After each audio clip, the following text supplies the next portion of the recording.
WBSSC এসএলএসটির বিজ্ঞপ্তি এ মাসেই।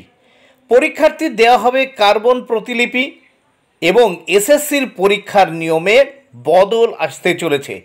শিক্ষা দপ্তর সূত্রের খবর, পরীক্ষার নিয়মে রদ বদল আসতে পারে।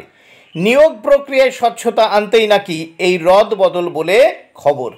শিক্ষা দপ্তর সূত্রে জানা গিয়েছে, ওএমআর শিট সংরক্ষণের সময়সীমা বৃদ্ধি করা হচ্ছে।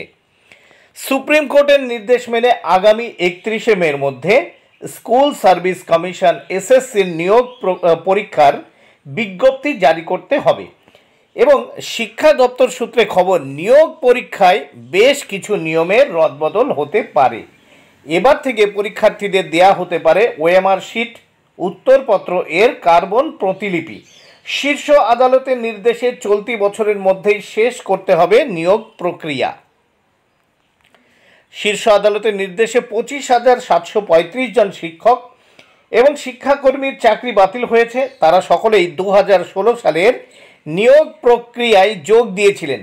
শীর্ষ আদালতের নির্দেশ মেনে নিয়োগ প্রক্রিয়া শুরু করতে সক্রিয় হয়েছে কমিশন। শিক্ষা দপ্তর সূত্রের খবর, পরীক্ষার নিয়মে কিন্তু বদল আসতে পারে। নিয়োগ প্রক্রিয়ায় স্বচ্ছতা আনতেই এই রদ বদল বলে খবর।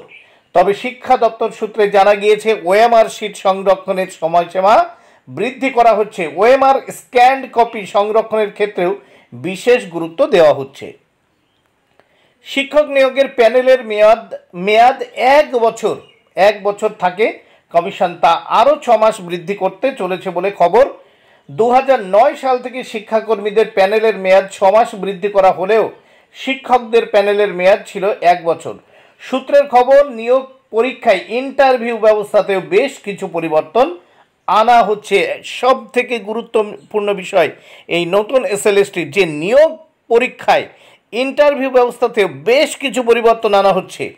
এই পরিবর্তন কি? ইতিমধ্যেই যাবতীয় প্রস্তাব খসড়া আকারে শিক্ষা দপ্তরে জমা দিয়েছে এসএসসি।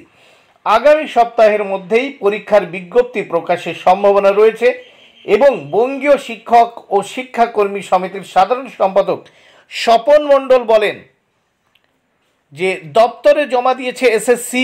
আগামী সপ্তাহের মধ্যে পরীক্ষার খসড়া জমা দিয়েছে এসএসসি এবং আগামী সপ্তাহে পরীক্ষার বিজ্ঞপ্তি প্রকাশের সম্ভাবনা রয়েছে।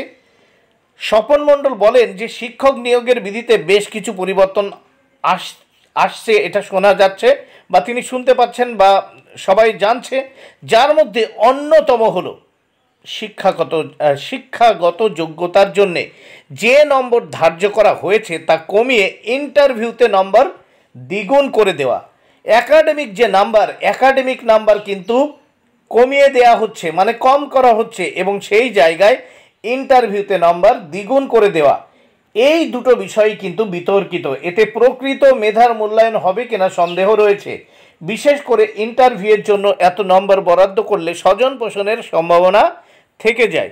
পুরো ইন্টারভিউ প্রক্রিয়ার ভিডিও রেকর্ডিং করা উচিত।